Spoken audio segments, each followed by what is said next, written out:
Some breaking news. GB News presenter Nigel Farage, who was famously debanked by the NatWest Group, has been accepted now by Lloyds banking group for personal and business accounts after having been rejected by 10 banks. Well, Nigel says he's pleased to see one high street lender isn't politically prejudiced. Well, we can go live now to Nigel Farage for his reaction. Nigel, thank you for joining us. This has been a saga and a half. How did we get to this point?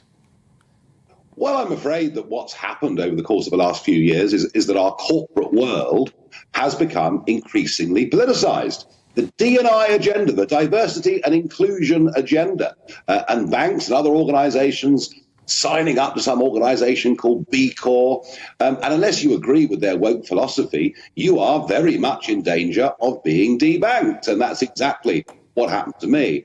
The shock, really, was that when I was told that my accounts were closing, the shock was to spend so many hours and face-to-face meetings talking to other high street banks, private banks in the country, and to be rejected by 10 of them. I mean, I'd virtually given up. I was at a sort of point of despair, thinking I'd been cancelled as a person. But I'm pleased to say that a friend of mine who runs a banking advisory service called J9, he got in touch with me and said, I think I can help. I said, well, you're probably wasting your time. But no, I went and met with Lloyds, and they were very clear that they do not judge people on their perfectly legally held political opinions. So I'm very pleased they've opened up bank accounts. What's your message then to Lloyds Bank this morning, Nigel? As you say, a journey and a half, rejected by 10 banks here in the UK. You've finally been accepted by Lloyds. Well, my message to Lloyds, of course, is thank you. But there is a bigger and far more important message that's got to go to all of our viewers, all of our listeners, and it's this.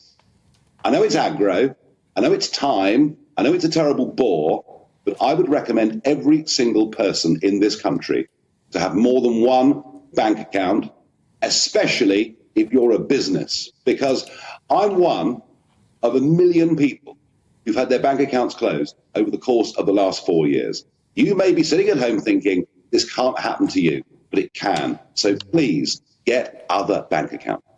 Now, Nigel, of course, you are an influential figure. You're a national voice. You brought this issue to the fore and even elicited responses from the government and the dethronement of the chair of the NatWest Group. But it is, of course, not so easy for some of those other 1 million people to make a big splash, to make a big noise. Other than having multiple bank accounts, what should those 1 million debanked people do? Is it your suggestion that there are some banks here that are better than others? Yes. I mean, if you've been completely debanked, there are fintech solutions. There are online challenger banks out there where you can receive and pay money. The problem is you can't go and borrow any money off them. They can't give you mortgages, and they can't pay you interest on positive balances, which now with rates at 5%, is a real consideration. So there are fintech solutions out there, but it's not the same as having a bank account. You know, most people get debanked because the banks are so tied up with a ridiculous set of money laundering regulations that it makes it uneconomic to keep many accounts open. So there are several things I'm looking for here, and I'm delighted that Andrew Griffith, the City Minister, that Jeremy Hunt, even Rishi Sunak spoke up strongly in my defence. But this isn't just about me. This is about people all over the country. And I think, number one, we absolutely have to have, in the 21st century, the right to a bank account. This isn't a normal private company you're dealing with. This is the same as getting water and electricity into your home. Without a bank account, living in the modern world is hard. And I would like to see some legislation passed to that effect. And the other thing, of course, is many people are being debanked, small businesses, because they take cash. They're selling a tub of welts for £4 or whatever it is, and they take cash. And increasingly the banks don't want cash. And that's where I think the GB News campaign, the Don't Kill Cash campaign, which got 1/3 signatures very, very quickly, in which I was very honoured to present to number 11 Downing Street on behalf of our station and our viewers and listeners. Cash needs to be kept. And there are many other things in terms of looking at this money laundering regulation. Do you know, for every £1 that's been recovered of laundered money in the UK banking system, the compliance cost of the industry is £100. And as a result of that, many people are losing their accounts.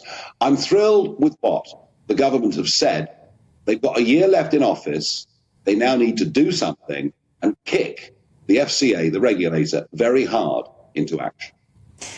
Nigel, looking back at this entire debanking row, where you have become a champion for the voiceless, many people weren't even aware that this could be the case, that someone could be debanked in a position such as yours. You have shone a light on something that many people weren't aware of. What have people been telling you in the streets about your fight, and where would you like to see it go next? Well, the commonest response I've had from people, both through my website and on the street, is, I don't normally agree with you, Mr. Farage, but in this case, I do. I've had an awful lot of that over the course of the last few months. Look, I think it is really important. It's really important that we get changes to legislation in this country. And I would like to see this as an issue at the next election to challenge the Labour Party into also saying we need banking fairness for everybody. Politicians, leaders mouthing words is one thing, but we really do need some action. And actually, it was strange in a way, because when I sort of came out, as it were, as being debanked, it was amazing how many other high-profile people said the same. To admit to the country that you've been debanked is actually quite an embarrassing, humiliating thing to do. But now that I've done it, it's left other people free. So, please, if you have been debanked, speak out. I can help you. I've got a non-profit website, accountclosed.org. If you've been debanked, come to me. And if we don't get the right action, we will consider a class legal action against the banking industry at some point in the not too distant future.